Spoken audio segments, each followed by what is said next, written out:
नमस्ते विद्यार्थी मित्रांनो, अल्केमियनमध्ये आपले स्वागत आहे.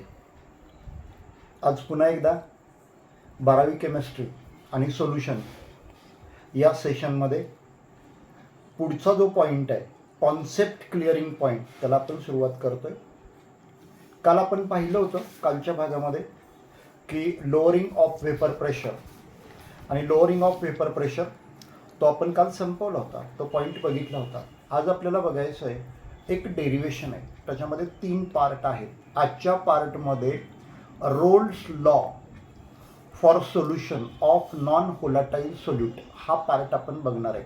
Raoult's law for solution of non volatile solute हा पार्ट बघत असताना Raoult's law for solution of non volatile सोल्यूटसाठी आपल्याला एक्सप्रेशन फाइंड आउट करायचं आहे आणि ते एक्सप्रेशन फाइंड आउट केल्यानंतर त्याला नाव द्यायचं आहे. जो आत्ता आपला पॉईंट आहे ते त्याला आपलं नाव द्यायचं आहे की this expression stands for Raoult's law for solution of non volatile solute. म्हणजे इथं आपले 2 मार्काचा प्रश्न संपला. त्याच्यानंतर त्याच्यामध्येच आणखीन छोटे छोटे 2 पॉईंट आहेत, पण हा पॉईंट संपवल्यानंतर पुन्हा ते 2-2 मार्काचे आपण 2 पॉईंट बघूया. कारण टोटल हे छोटे छोटे जे एक्सप्रेशन्स आहेत, डेरिवेशन्स आहेत, हे 2-2 मार्काला जाऊ शकतील. तर लेटस बिगिन. आजच्या पॉईंटचं नाव आहे Raoult's law for solution of non volatile solute. आपण बोर्डवर जाऊया, म्हणजे बोर्डवर आपल्याला छान पद्धतीनं पाहता येईल. बोर्डवर आपण त्यातला पार्ट फर्स्ट आपल्याला डिराईव्ह करायचा आहे. Part first, let us C.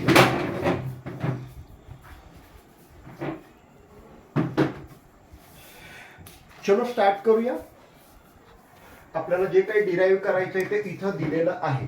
Rolls law for solution of non volatile solute. ह्याच्यासाठी एक्सप्रेशन आपल्याला डिराईव्ह करायचं आहे, करतोय. मग आता Raoult's law for solution of non volatile solute 2 मार्काला कदाचित तो प्रश्न आला तर सुरुवात आपण इथून करूया. P1 बरोबर P1 is equal to P1 0 multiplied by x1. समजावून घेऊया हे काय इक्वेशन आहे, कारण ह्या इक्वेशनवरून आपण हे एक्सप्रेशन डिराईव्ह करतोय.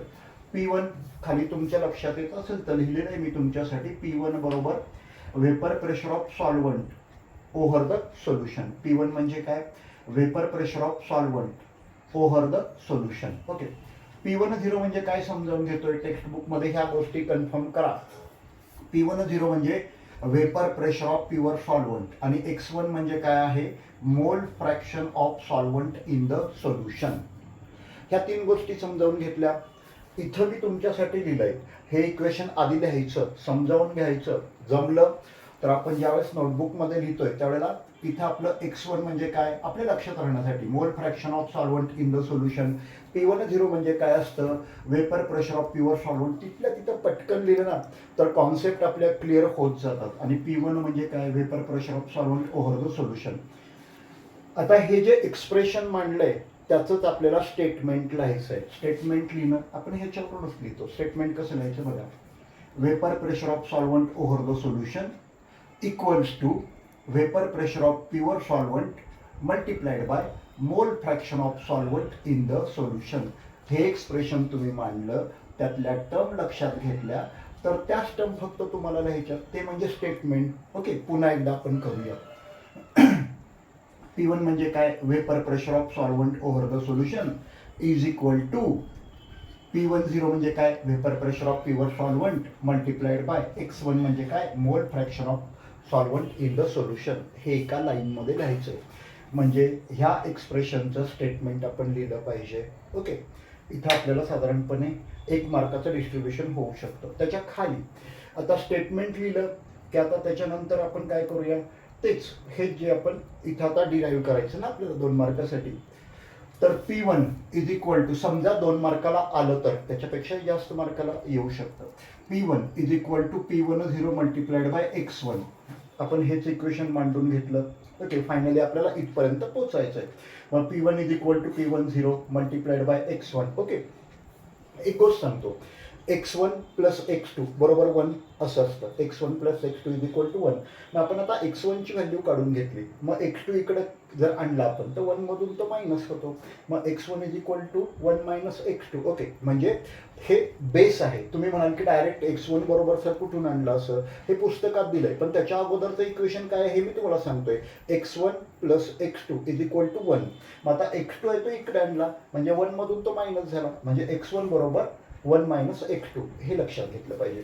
आता ही जी व्हॅल्यू आहे x1 ते आपण इथं ठेवूया. लक्ष द्या, P1 तसंच इज इक्वल टू तसंच P1 0 तसंच मल्टिप्लाइड बाय x1 च्या जागी 1 मायनस x2 ही व्हॅल्यू आपण ठेवली. ओके, ठेवली. चला P1 0 ने आतमध्ये ब्रॅकेटच्या आतमध्ये आपण मल्टिप्लाय करून बघूया काय होईल.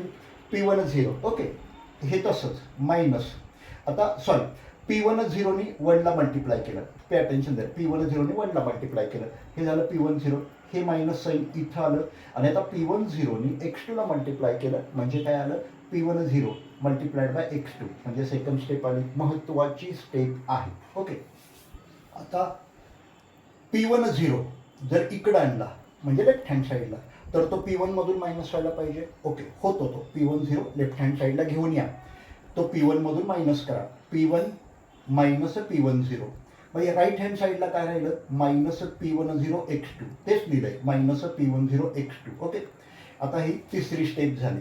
पुढं काय करायचं आहे लक्षात घ्या. आता हे साईन मायनस ओके आपल्याला काढलं पाहिजे. मग आता काय करूया, P1 0 ह्याचं साईन मायनस आहे त्याचं प्लस करूया आणि P1चं साईन प्लस आहे ते मायनस करूया. म्हणजे थोडक्यात काय, P1 0 मायनस P1 करूया. केलं, P1 0 मायनस P1.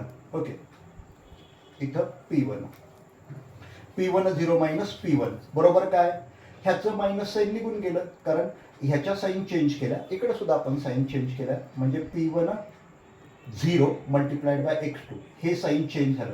लक्षात घ्या, P1 0चं साईन कोणतं होतं, निगेटिव्ह, इथं काय केलं आपण पॉझिटिव्ह. ह्याचं साईन कोणतं होतं, पॉझिटिव्ह, इथं काय केलं निगेटिव्ह P1. आणि ह्याचं साईन कोणतं होतं, निगेटिव्ह, इथं काय केलं पॉझिटिव्ह. अशा प्रकारे आपण P1 0 minus P1 is equal to P1 0 x2. आणखीन एक गंमत आहे त्याच्यामध्ये, P1 0 मायनस P1 का करून घेतलं, कारण लक्षात असलं तुमच्या तर तुम्ही नक्की सांगाल मला. P1 0 मायनस P1 म्हणजे lowering of vapour pressure, lowering of vapour pressure हे लक्षात घेतोय. चलो, so P1 0 minus P1 is equal to P1 0 multiplied by x2 इथपर्यंत आपल्याला मिळालं. आणि हेच आपण बघतोय की P1 0 मायनस P1 म्हणजेच काय असतं, lowering of vapour pressure. Lowering of vapour pressure दाखवतात कशाला, 5 मिनिटापूर्वी आपण म्हणजे पाठीमागच्या व्हिडिओमध्ये मे बी बघितलेलं असेल किंवा ह्या व्हिडिओमध्ये चेक करा. P1 0 मायनस P1 बरोबर काय असतं, delta P, lowering of vapour pressure. आणि डेल्टा P बरोबर काय आहे, P1 0 मल्टिप्लाइड बाय x2.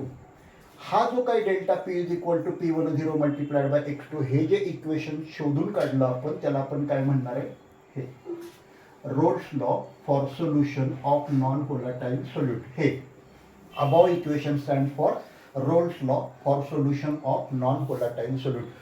इथपर्यंत आपण ह्या पद्धतीनं छानपैकी सोडवत आलो. विचारलं एक्झामिनेशनला फायनलला छानपैकी सोडवत यायचं. हे एक्सप्रेशन कशाचं आहे खाली द्यायचं, म्हणजे 2 मार्कासाठी किंवा 3 मार्कासाठी वगैरे अशा प्रकारचे इक्वेशन जाऊ शकतं प्रश्नाच्या स्वरूपामध्ये. चलो, ह्याच पॉईंटमधलं आता सेकंड पॉईंट आपण समजावून घेतोय. सेकंड पॉईंट काय समजावून घेतोय लक्षात घ्या. आता हे इक्वेशन इथं संपलं. Relative lowering vapour pressure. आता आपण कम्पेअर करतोय, लक्षात घ्या. कम्पेअर करणार आहे किंवा आपल्याला एक गोष्ट काढून घ्यायची आहे, रिलेटिव्ह लोअरिंग व्हेपर प्रेशर. आपण हेच पुढे इक्वेशन मांडतोय. हे इक्वेशन काय आहे हे बघितलं, Raoult's law for the solution of non volatile solute. तेच इक्वेशन आपण पुढे मांडलं. ओके, डेल्टा P बरोबर काय काय घेतलं, P1 0 आणि x2 हे इक्वेशन घेतलं. आता काय करायचं, हा डेल्टा P आहे ना, हा P1 0 इकडे आणायचा आणि तो डेल्टा P ला काय होईल, डिवाइड होईल. कसं डिवाइड होईल, हा P1 0 इथं मल्टिप्लाय, हा इकडे आणला तर ह्याला डिवाइड होईल. केला डिवाइड, मग P1 0 इकडे आला तर डिवाइड झाला, म्हणजे डेल्टा P भागिले P1 0. इकडे काय ह्याला x2 आहे काय लिहिलंय ब्रॅकेटमध्ये, चेक करा. x2 म्हणजे काय आहे, मोल fraction of solute in the solution. x2 म्हणजे काय असतं हे समजलं पाहिजे किंवा समजावून आपण घेतलं पाहिजे. x2 बरोबर असतं मोल fraction of solute in the solution. म्हणजे आता हा P10 इकडे आणला, काय झालं, डेल्टा पी अपॉन P10 बरोबर x2. हे महत्त्वाचं इक्वेशन आहे. इथं आपण हे इक्वेशन इथं स्टॉप करतोय. म्हणजे relative lowering of vapour pressure find out करताना स्टेप नंबर फर्स्टमध्ये x2 ची व्हॅल्यू काढणं गरजेचं आहे. काढली. ओके, पुढे जाऊया. इथं म्हटलेलं आहे equation of relative lowering vapour pressure काढा, फाइंड आउट, ऑप्टेन, डिराईव्ह असे वेगवेगळे शब्द विचारले जातात. Equation of relative lowering vapour pressure काढायचं आहे, पण त्याच्या अगोदर हे कन्सिडर केलेले आपण ह्या इक्वेशनचा आपण बेस नक्कीच घेणार आहे. ओके, चलो स्टार्ट. मग आता relative lowering of vapour pressure लक्षात आहेच तुमच्या. आता आपण 2 वेळा बोललेलो आहे. काय असते इक्वेशन, डेल्टा पी बरोबर P10 मायनस P1. ओके, असं आपण केलेलं आहे. मग इथं आता काय करूया, ह्याला P10 न डिवाइड करूया आणि ह्याला सुद्धा P10 ने डिवाइड करूया. Left hand side, right hand side P10 ने डिवाइड करून घेऊया. घेतली.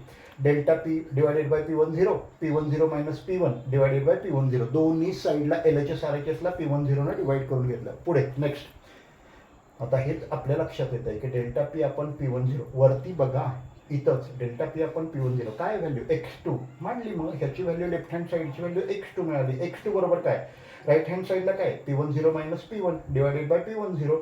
ओके, आता आपण इथपर्यंत आलो. x2 बरं ठीक आहे. x2 म्हणजे काय बघितलंय आपण, mole fraction of solute in the solution. Mole fraction of solute in the solution is equal to कशाबरोबर असतो, P10 minus P1. P10 minus P1 काय आहे, तर त्यालाच आपण म्हटलंय वेपर प्रेशर लोअरिंग. काय लक्षात घेतोय हे आधी समजावून घ्या. x2 म्हणजे काय, mole fraction of solute in the solution. Mole fraction of solute in the solution equals to vapour pressure lowering. Finish. इथपर्यंत तुम्ही इक्वेशन काढलं की हे इक्वेशन आहे. This equation stands for equation of relative lowering vapour pressure. म्हणजे इथं हे equation संपतं. हे नवीन इक्वेशन आहे. हे एक नवीन इक्वेशन आणि हे एक नवीन, अशा प्रकारे 2 वेगवेगळ्या प्रकारची इक्वेशन आज आपण पाहतो. तर आजच्या भागामध्ये आपण इथंच थांबूया. पुन्हा एकदा उद्याच्या भागामध्ये नक्की आपण भेटतोय. लेसन सोल्युशन कंटिन्यू करतोय. कॉन्सेप्ट क्लिअरिंग हा पार्ट चालूच आहे. प्लीज पाहत राहा आणि सबस्क्राईब करा आपले channel alchemy N. Thank you all of you.